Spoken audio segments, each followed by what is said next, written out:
The cold wind blew fiercely across the vast grounds of Ayan's mansion. Thick snowflakes floated down, covering the trees, the driveway, and the large garden in a soft white blanket. Inside the warm, richly decorated house, Ayan was finishing his preparations for a quiet Christmas Eve. The lights on the tree flickered gently, and the smell of fresh pine mixed with cinnamon filled the rooms. Ayan was a billionaire. His life was filled with luxury and endless comfort, yet despite all his wealth he often felt lonely. This Christmas he decided to spend time quietly, away from the busy world. He looked out of his large window, watching the snow fall softly. Suddenly, through the heavy snowfall, a soft sound caught his attention. At first it was barely noticeable, just faint crying. But it grew louder. Someone was crying outside. Curious and worried, Ayan put on his warm coat and stepped outside. The snow had already piled high on the ground, and the cold bit at his cheeks. He followed the sound, walking carefully on the slippery path. Under the dim light of the street lamps near the old oak tree at the edge of his property, Ayan stopped. There, on the cold snow, were 4 tiny babies. They were wrapped in old, thin blankets that offered little protection from the harsh winter. Their faces were red from the cold, and they cried loudly, their tiny bodies shaking. Ayan's heart jumped. How could someone leave such small, helpless babies out in this freezing cold? And why were there 4 of them, quadruplets? He looked around, hoping to see someone nearby, but the night was empty. The wind blew again, pushing the snow deeper against the babies. Ayan quickly picked them up one by one, holding them close to keep them warm. Their soft cries became quieter as he wrapped them safely in his own thick coat. The babies looked tired and scared, but alive. Ayan's mind raced with questions. Who could leave them here? Why on Christmas Eve, and why quadruplets so tiny and vulnerable? He gently carried them to his car, his hands trembling slightly from the cold and the shock. His heart felt heavy. He had always believed that Christmas was a time of joy and miracles. Now, here were 4 little miracles in front of him. Babies, who needed help more than anything. As he drove back to the mansion, the babies slowly stopped crying, one by one, comforted by the warmth inside the car. Ayan's thoughts were full of worry. He did not know how to take care of newborn babies, but he knew he could not leave them alone. Back in the mansion, Ayan carefully laid the babies on soft blankets by the fireplace. He wrapped them in warm clothes, trying to keep them safe and comfortable. He called a doctor friend, asking for help immediately. But even as he waited, Ayan stayed by their side, watching them with a mixture of fear and hope. The silence in the room was only broken by the quiet breathing of the babies. Ayan looked at their small faces and made a promise to himself. I will find your family. He thought about what could have happened. Maybe the mother was sick or in danger.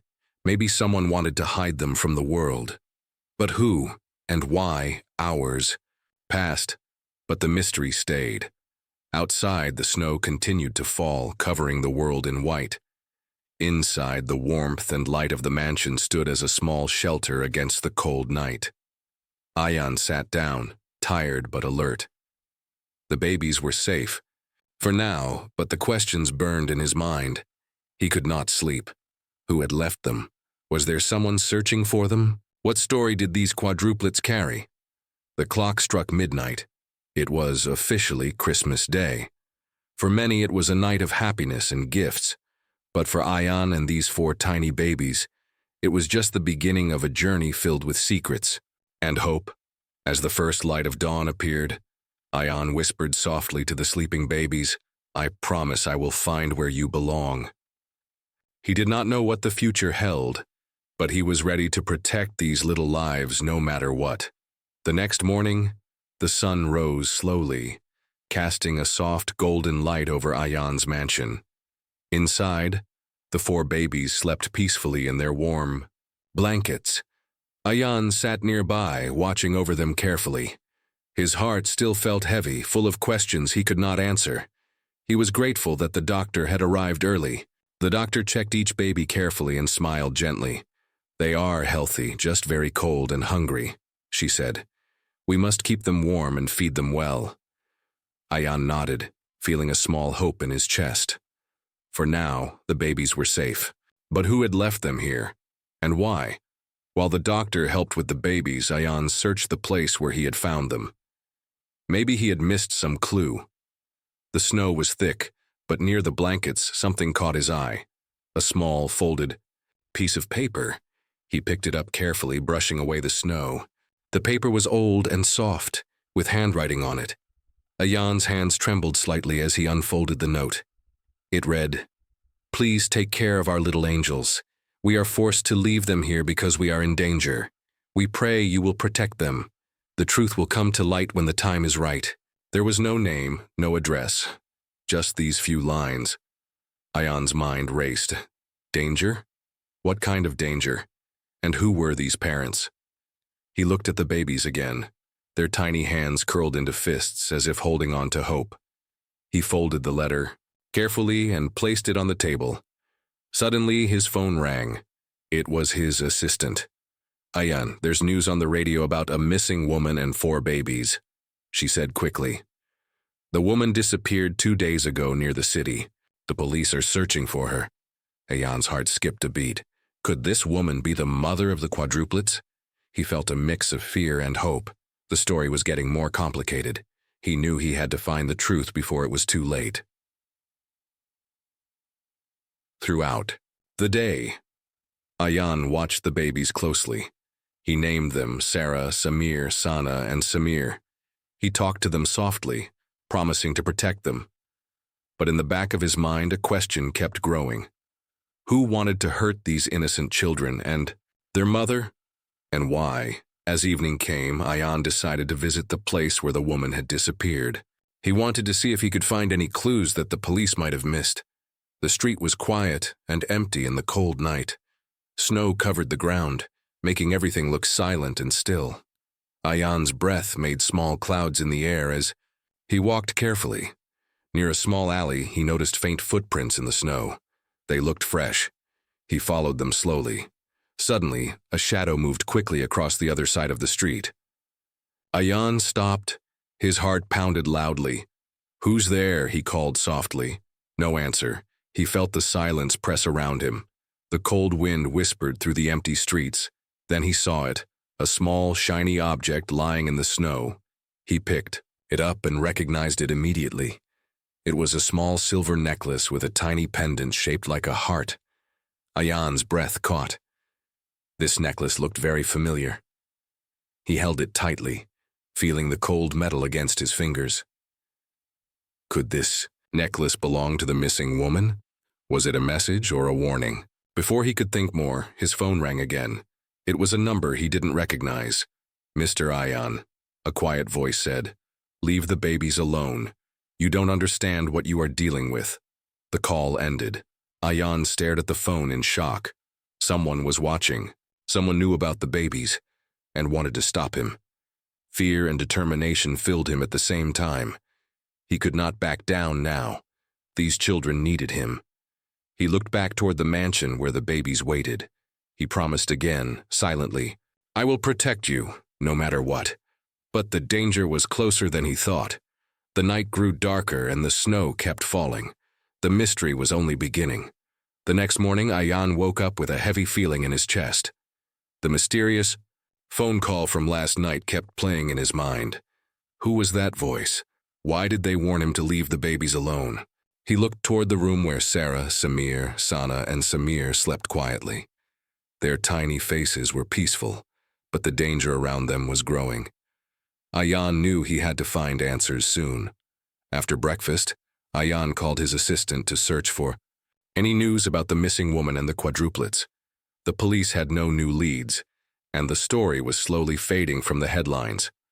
Frustrated but determined, Ayan decided to hire a private investigator, someone who could dig deeper into the mystery.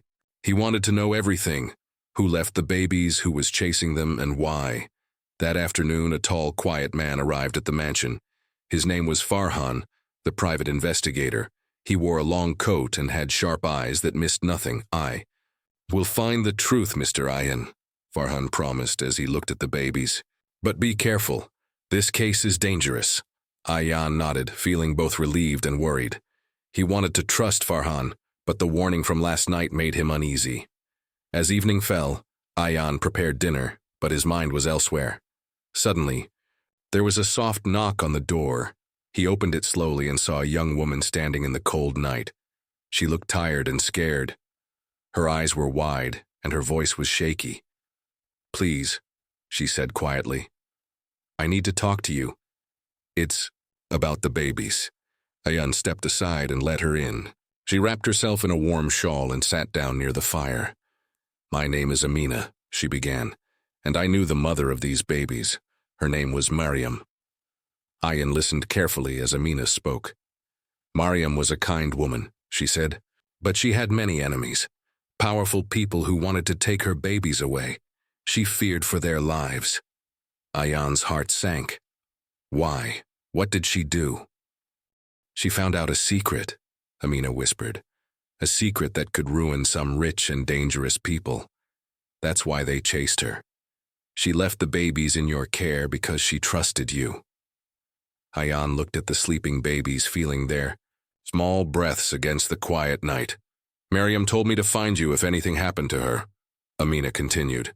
"She said you are the only one who can protect them." Suddenly, Ayan's phone buzzed loudly on the table. He checked the screen and saw an unknown message. "Stop asking questions, or you will regret it." The room grew colder. Ayan looked at Amina, then back at the message. The warning was clear. But Ayan was not a man who could turn away from those who needed help. He clenched his fists and said, "I won't stop. I will find the truth no matter what." Amina nodded, her eyes shining with hope and fear. Outside, the night wind howled, carrying the cold secret of Mariam's disappearance. Ayan's quiet mansion was no longer safe. The game had begun. Ayan couldn't sleep that night. He kept looking at the message on his phone. "Stop asking questions or you will regret it." It didn't scare him. It made him angry. Down the hall, the babies slept peacefully. Amina had stayed the night curled up in a guest room, but the house didn't feel peaceful anymore. It felt like someone was watching. The next morning, Ayan and Amina sat at the breakfast table. Amina held baby Sana in her arms, gently rocking her. "I didn't tell you everything last night," Amina said softly. Ayan looked up. "What do you mean?" Amina hesitated, then began. "Mariam wasn't just being chased because of a secret. She used to work for a powerful man. His name is Bilal Shah. He's a billionaire like you, but he's dangerous, cold-hearted, and he's not the real father of the babies. But he wants them." "Why?" Ayan asked. Amina's voice dropped to a whisper. "Because of their blood, because of what Mariam knew. He believes the babies carry something valuable, something hidden." Ayan frowned. "Like what?" "She never told me. Only said, if anything happens, give the babies to someone with a kind heart. Someone who won't sell them. She meant you." Ayan felt a chill. He stood and walked to the window. Outside, a black car was parked across the street. It hadn't been there before. He turned to Amina. "Pack a bag. We're taking the babies somewhere safe." They moved fast. Ayan didn't want to use his own car. Instead, he called his old friend Kareem, a retired soldier. Kareem arrived. Within minutes in an old, dusty van. Nothing fancy but safe. They wrapped the babies in warm blankets. Amina held two. Ayan held the other two. Before they stepped out, Ayan turned off all the lights and checked the front door. The black car was still there, but now the driver was gone. They hurried to the van. As soon as they drove off, Ayan looked. In case another black car started following them. "They're on us," he muttered. Kareem didn't panic. He turned fast corners, took back roads, and finally lost the car behind them. They reached an old farmhouse an hour later. It belonged to Kareem's cousin. Quiet, hidden, safe, for now. That night, as they sat in the small living room, Ayan asked, "Why didn't Mariam go to the police?" Amina looked down. "She did, but Bilal Shah has people everywhere." "She said the police told him everything." Ayan clenched his fists. "Then we need proof, something real, something the world can't ignore." Amina nodded slowly. She left a box behind, with me, but I hid it before running to you. Ayan's eyes widened.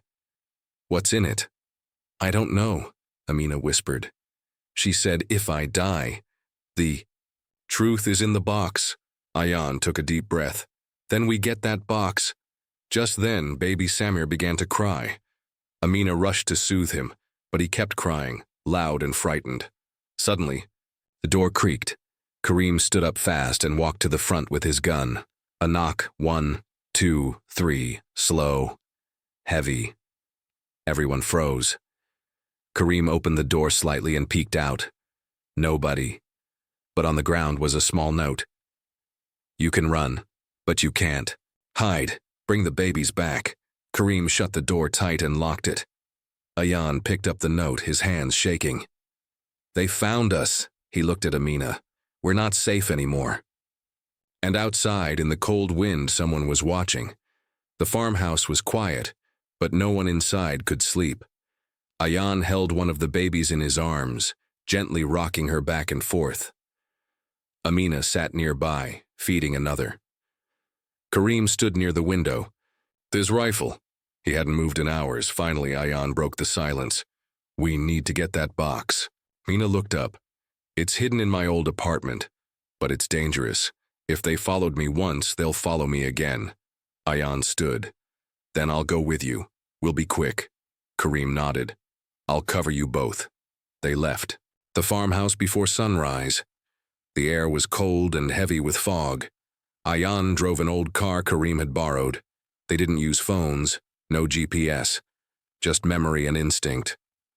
When they reached the apartment building, everything felt too still. Amina's hands trembled as she led them inside. They climbed 3 flights of stairs and stopped in front of a small door. She pulled out an old key and slowly turned it. Creak. The door opened. Dust filled the air. Ayan stepped in first, looking around. Everything was untouched. Just like she left it. Amina walked to a cracked wall near the kitchen. She knelt down and pulled up a floor tile. Underneath it was a black metal box, locked with a small latch. This is it, she whispered.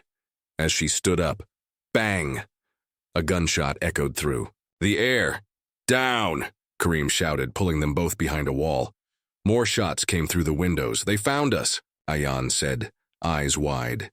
Kareem returned fire, shouting, Go, I'll hold them off! Ayan grabbed Amina's hand in the box. They raced down the stairs, hearing footsteps chasing behind them. Outside, they jumped into the car and sped off. Ayan's heart pounded as he looked in the mirror. 2 black cars were behind them. Amina clutched the box tightly. Don't let them take it. The car swerved through alleys and old back roads. Just when they thought they had escaped, crash. A car rammed them from the side. They spun off the road and into a ditch. Smoke rose from the hood. Are you okay? Ayan asked, reaching over to Amina. I think so, she whispered, holding the box close. Men stepped out of the black cars, slowly walking toward them. Ayan looked around. No way out. Suddenly, another vehicle roared up from behind. It was Kareem, with tires screeching. He opened fire from the window, forcing the men to scatter. Get in! Kareem yelled. Ayan and Amina grabbed the box and ran to Kareem's car. They sped off into the night, hearts pounding. Back at the farmhouse, Ayan locked the doors and shut the curtains. Let's open it, he said. Amina took a deep breath and unlocked the latch. Inside the box were 3 things: a flash drive, a letter, a photograph of Mariam holding the 4 babies. Amina opened the letter and began to read aloud.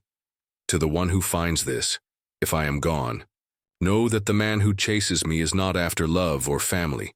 He is after power. These babies are not from me alone. Their father was part of a program, something secret, something dangerous. He gave them special blood, and now Bilal wants to control that. If you love them, protect them and expose him. Ayan took the flash drive and plugged it into his laptop. A video played. It showed Bilal Shah sitting in a lab, holding a test tube. He spoke clearly. These children, their genes are rare. If I control them, I control the future. The screen. went black. Ayan stared at it, stunned. "These babies aren't just special," he said slowly. "They're targets." Amina hugged the children close. "What do we do now?" Ayan stood up. "We expose him to the world." He picked up the flash drive. "And we protect these children, no matter what it takes." But outside, hidden in the shadows. The next morning, the sky was gray, and the air felt heavy with danger. Inside the farmhouse, Ayan didn't sleep all night. He stared at the flash drive in his hand. On the table beside him were old photos of the babies, the letter from Mariam, and the video showing Bilal Shah's cruel plan. He had one goal now: tell the world the truth. Amina came into the room holding one of the quadruplets.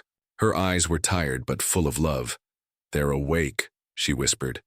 "And they're safe for now." Ayan nodded. "Not for long if we don't act." Karim joined them with a bag of old camera equipment. "We go live, today." "But we don't have internet strong enough here," Amina said. "I know where to go," Ayan said. "A friend runs a tech center in the city. He owes me. He can help." Amina hesitated. "If we leave, they might find us again." Ayan looked at her and gently touched the baby's tiny hand. "If we don't leave, the whole world will stay blind to the truth." With Karim driving and Ayan holding the box, they left the farmhouse. Amina sat in the back, rocking the babies. The road was quiet at first, but as they neared the city, black vans started appearing behind them again.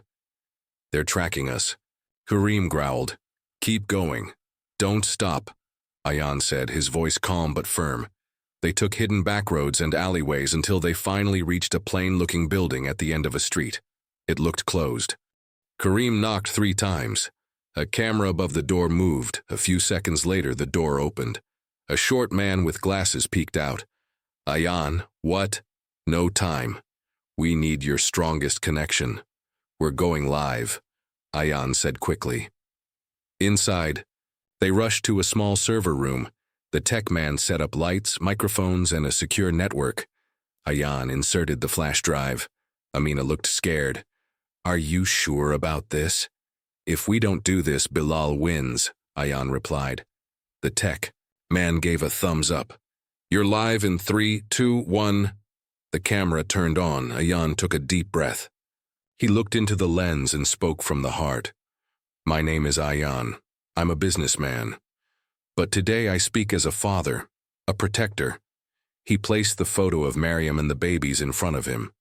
These children were left to die on Christmas Eve, but they carry something powerful inside them, something a man named Bilal Shah wants to use for control.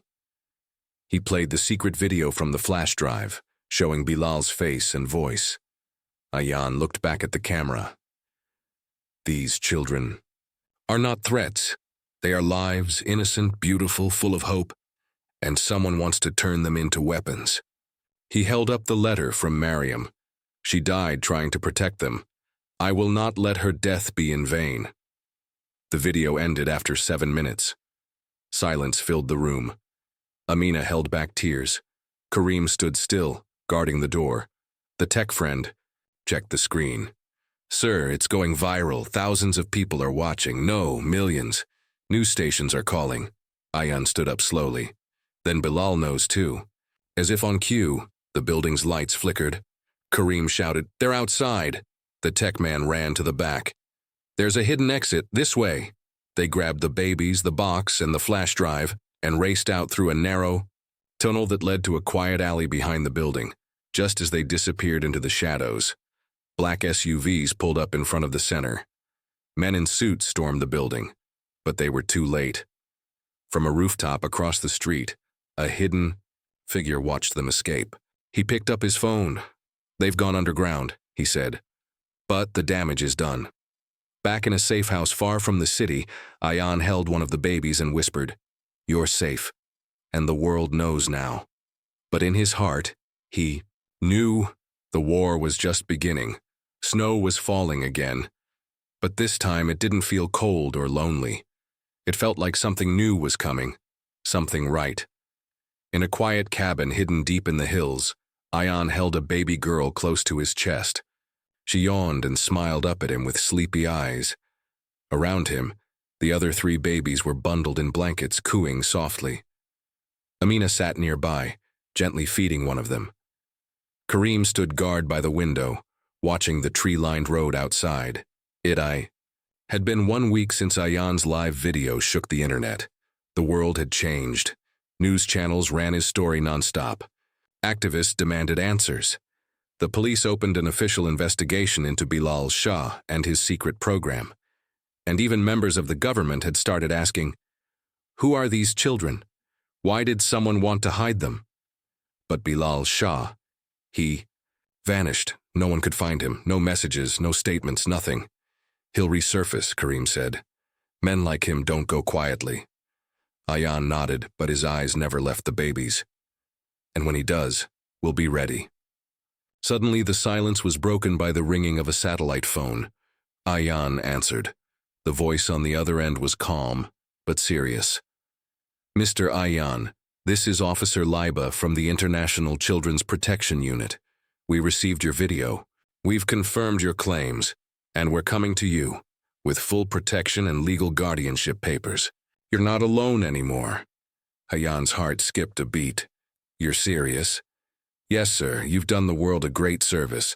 Now let us do our part. Tears filled his eyes. Thank you.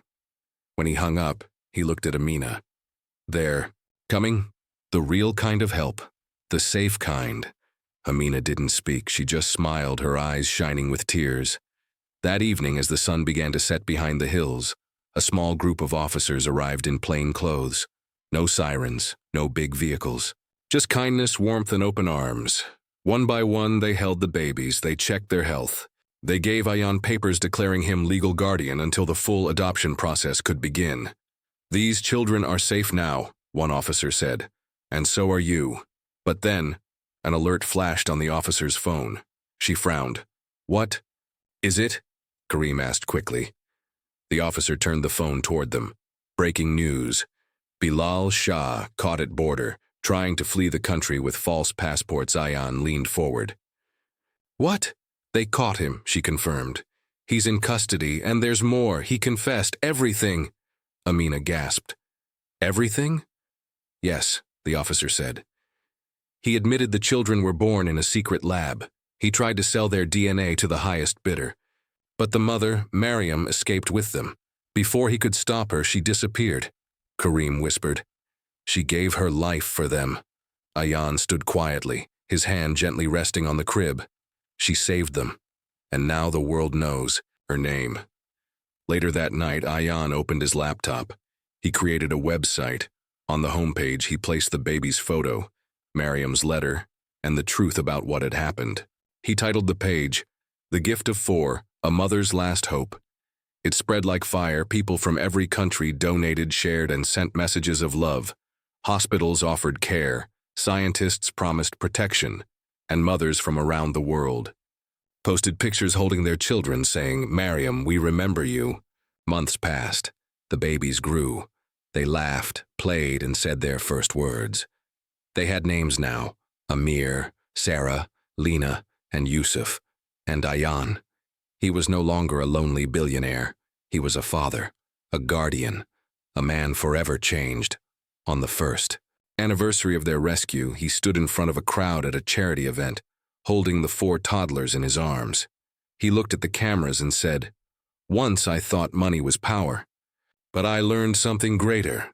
Love saves lives. These children were almost forgotten, but now they are seen. They are loved, and because of one brave mother, they are free. The crowd clapped, people cried, reporters stood in silence, and somewhere in the sky above, it felt like Mariam was smiling.